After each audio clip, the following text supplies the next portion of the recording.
ಎಸಿನೋ ಕರಾವಳಿಯ ಬಂಟ್ವಾಳದಲ್ಲಿ ಆಜಾನ್ಗೆ ನಿರ್ಬಂಧ ಹೇರಲಾಯಿತಾ?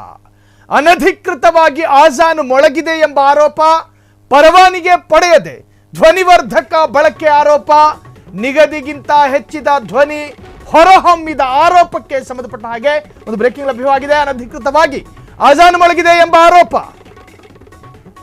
ಪರವಾನಗಿ ಪಡೆಯದೆ ಧ್ವನಿವರ್ಧಕ ಬಳಕೆ ಆರೋಪ, ಅರ್ಥಾತ್ ಪರ್ಮಿಷನ್ ಪಡೆದುಕೊಳ್ಳದೆ ನಿಗದಿಗಿಂತ ಹೆಚ್ಚಿನ ಧ್ವನಿ ಹೊರಹೊಮ್ಮಿದ ಆರೋಪ,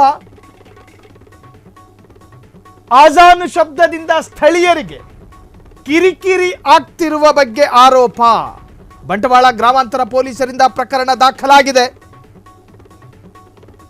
ಆದರೆ ಆಜಾನ್ ಮೊಳಗಿದ್ದು ಮಸೀದಿಯಿಂದ ಅಲ್ಲ, ಬದಲಾಗಿ ಧಾರ್ಮಿಕ ಶಿಕ್ಷಣ ಕೇಂದ್ರದಿಂದ ಎನ್ನುತ್ತಿರುವ ಮುಸ್ಲಿಂ ಮುಖಂಡರು. ಸಿದ್ದರಾಮಯ್ಯ ಸರ್ಕಾರದ ವಿರುದ್ಧ ಮುಸ್ಲಿಂ ಮುಖಂಡರ ಆಕ್ರೋಶಗಳು ವ್ಯಕ್ತವಾಗಿದೆ. ಎಷ್ಟು ಡೆಸಿಬಲ್ನಲ್ಲಿ ಧ್ವನಿ ಇರಬೇಕು ಅನ್ನೋದಕ್ಕೊಂದು ಸುತ್ತೋಲೆಗಳಿದ್ದಾವೆ. ಅದು ಅಲ್ಲಾಹು ಅಕ್ಬರೇ ಆಗಿರಲಿ, ಜೈ ಶ್ರೀರಾಮೇ ಆಗಿರಲಿ, ಅಥವಾ ಇಗರ್ಜಿಯಲ್ಲಿ ಕ್ರಿಶ್ಚಿಯನ್ರ ಪ್ರಾರ್ಥನೆನೇ ಆಗಿರಲಿ, ಇಷ್ಟು ಧ್ವನಿ ಇರಬೇಕು. ಆ ಭಾಗದ ನಾಗರಿಕರಿಗೆ ಉಪದ್ರವಕಾರಿಯಾಗಿ ಇರಬಾರದು, ನಾಗರಿಕರ ನೆಮ್ಮದಿಗೆ ಕಂಟಕವಾಗುವ ರೀತಿಯಲ್ಲಿ ಶಬ್ದ ಮಾಲಿನ್ಯ ಆಗಬಾರದು. ದೇಶದ ಕಾನೂನು, ಆ ಕಾನೂನನ್ನು ಪಾಲಿಸಬೇಕಾಗಿರುವುದು ಪ್ರತಿ ಧರ್ಮದ ಪ್ರತಿ ನಾಗರಿಕರ ಕರ್ತವ್ಯ. ಆದರೆ ನಿಗದಿತ ಏನು ಧ್ವನಿಗಿಂತ ಹೆಚ್ಚಿನ ಧ್ವನಿ ಅಲ್ಲಿ ಹೊರಹೊಮ್ಮಿದೆಯಾ, ಅಥವಾ ಸುಮ್ಮನೆ ಅವರ ವಿರುದ್ಧ ಆರೋಪಗಳನ್ನು ಹೊರಿಸಲಾಗ್ತಾ ಇದೆಯಾ? ಈಗ FIR ದಾಖಲಾಗಿದೆ. ಬಂಟ್ವಾಳದ ಕರಿಂಗಾನ ಎನ್ನುವಂತಹ ಪ್ರದೇಶದಲ್ಲಿ ಈ ಘಟನೆ ಸಂಭವಿಸಿರುವಂತಹದ್ದು. ಪರವಾನಗಿ ಪಡೆಯದೆ ಧ್ವನಿವರ್ಧಕ ಬಳಕೆ ಆರೋಪ, ನಿಗದಿಗಿಂತ ಹೆಚ್ಚಿನ ಧ್ವನಿ ಹೊರಹೊಮ್ಮಿದ ಆರೋಪ, ಆಜಾನ್ ಶಬ್ದದಿಂದ ಸ್ಥಳೀಯರಿಗೆ ಕಿರಿಕಿರಿ ಆರೋಪ. ಬಂಟ್ವಾಳ ಗ್ರಾಮಾಂತರ ಪೊಲೀಸರಿಂದ ಪ್ರಕರಣ ದಾಖಲಾಗಿದೆ. ಆದರೆ ಆಜಾನ್ ಮೊಳಗಿದ್ದು ಮಸೀದಿಯಿಂದ ಅಲ್ಲ, ಧಾರ್ಮಿಕ ಶಿಕ್ಷಣ ಕೇಂದ್ರದಿಂದ ಎನ್ನುತ್ತಿರುವಂತಹ ಮುಸ್ಲಿಂ ಮುಖಂಡರು. ಸೊ ಈ ಬಗ್ಗೆ ಪ್ರಕರಣ ದಾಖಲಾಗಿದೆ. ಸಿದ್ದರಾಮಯ್ಯರ ಸರ್ಕಾರದ ವಿರುದ್ಧ ಮುಸ್ಲಿಂ ಮುಖಂಡರ ಆಕ್ರೋಶ, ಅವರಿಗೊಂದು ನಮಗೊಂದು ನ್ಯಾಯ ಎಂದು ಕಿಡಿ. ನೋಡ್ರಿ, ಗಣೇಶ ಹಬ್ಬದ ಸಂದರ್ಭದಲ್ಲಿ ಭಜನೆಗಳಾಗ್ತಾ ಇರ್ತಾವೆ, ಗಣೇಶನಿಗೆ ಸಂಬಂಧಪಟ್ಟಂತಹ ಕೀರ್ತನೆ ಪ್ರಾರ್ಥನೆ ಎಲ್ಲ ಆಗ್ತಾ ಇರುತ್ತೆ. ನಾವು ಅವರಿಗೆ ಯಾವುದೇ ತರಹದಲ್ಲಿ ಡಿಸ್ಟರ್ಬ್ ಮಾಡಲ್ಲ. ಅವರ ವಿರುದ್ಧ ಯಾವುದಾದ್ರೂ ಠಾಣೆಯಲ್ಲಿ ನನಗೆ ಗಣಪತಿಯ ಭಜನೆ ಆಗ್ತಾ ಇರೋದ್ರಿಂದ ನನ್ನ ಕಿವಿಗೆ ಸಹಿಸಿಕೊಳ್ಳಲಾಗದ ವೇದನೆ ಆಗ್ತಾ ಇದೆ ಅಂತೇಳಿ ನಾವು ಈವರೆಗೂ ಕಂಪ್ಲೇಂಟ್ ಕೊಟ್ಟಿಲ್ಲ.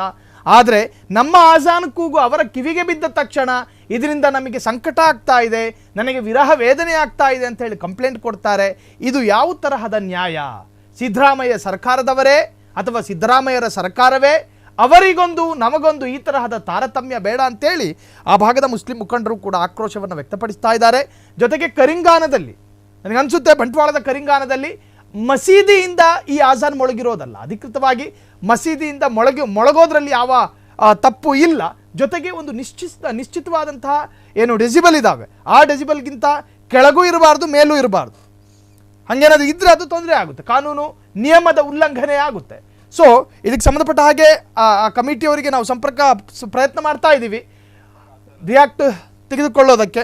ಅದರಲ್ಲೂ ಕೂಡ ಮುನೀಶ್ ಅಲಿಯನ್ನು ಪ್ರಯತ್ನಿಸ್ತಾ ಇದ್ದೀವಿ. ಸೊ ನಮಗೊಂದು ನ್ಯಾಯ ಅವರಿಗೊಂದು ನ್ಯಾಯನ ಅಂತೇಳಿ ಮುಸ್ಲಿಂ ಮುಖಂಡರ ಆಕ್ರೋಶಗಳು ಕೂಡ ವ್ಯಕ್ತವಾಗಿದೆ. ಸಂಪರ್ಕ ಸಾಧ್ಯ ಆಗ್ತಾ ಇಲ್ಲ. ಸೊ ಹಾಗಾದರೆ ಕರಾವಳಿಯಲ್ಲಿ ಆಜಾನ್ಗೆ ಯಾವ ನಿರ್ಬಂಧಗಳು ಇಲ್ಲ, ಆಜಾನ್ ಮೊಳಗಬಹುದು, ಭಜನೆಯೂ ಮೊಳಗಬಹುದು, ಇಗರ್ಜಿಯಲ್ಲಿ ಎಲ್ಲವೂ ಮೊಳಗಬಹುದು. ಆದರೆ ಅದಕ್ಕೊಂದು ನಿಶ್ಚಿತವಾದಂತಹ ಡೆಸಿಬಲ್ಗಳಿದ್ದಾವೆ, ನಿಯಮಗಳಿದ್ದಾವೆ. ಧ್ವನಿ ಇಷ್ಟೇ ಬರಬೇಕು, ಧ್ವನಿ ಇಷ್ಟು ಬರಬಾರ್ದು, ಆ ನಿಯಮಗಳನ್ನು ಪಾಲನೆ ಮಾಡಬೇಕು ಎನ್ನುವಂತಹದ್ದು. ಜೊತೆಗೆ ಈಗ ಕೇಳಿ ಬರ್ತಿರ್ತಕ್ಕಂತಹ ಮಾಹಿತಿಯ ಪ್ರಕಾರ ಸುಮ್ಮನೆ ನಮ್ಮ ಮೇಲೆ ಆರೋಪ, ನಮಗೊಂದು ನ್ಯಾಯ ಅವರಿಗೊಂದು ನ್ಯಾಯನ ಎಂದು ಸರ್ಕಾರದ ವಿರುದ್ಧ ಆ ಭಾಗದ ಮುಸ್ಲಿಂ ಮುಖಂಡರ ಆಕ್ರೋಶವೂ ಕೂಡ ವ್ಯಕ್ತವಾಗಿದೆ. ಕ್ಷಣ ಕ್ಷಣದ ಸುದ್ದಿಗಳಿಗಾಗಿ ಫ್ರೀಡಂ ಟಿವಿ ಸಬ್ಸ್ಕ್ರೈಬ್ ಮಾಡಿ, ಲೈಕ್ ಮಾಡಿ ಹಾಗೂ ಫಾಲೋ ಮಾಡಿ. ಹೊಸ ಸುದ್ದಿಗಳ ನೋಟಿಫಿಕೇಶನ್ಗಾಗಿ ಬೆಲ್ ಐಕಾನ್ ಮೇಲೆ ಕ್ಲಿಕ್ ಮಾಡಿ.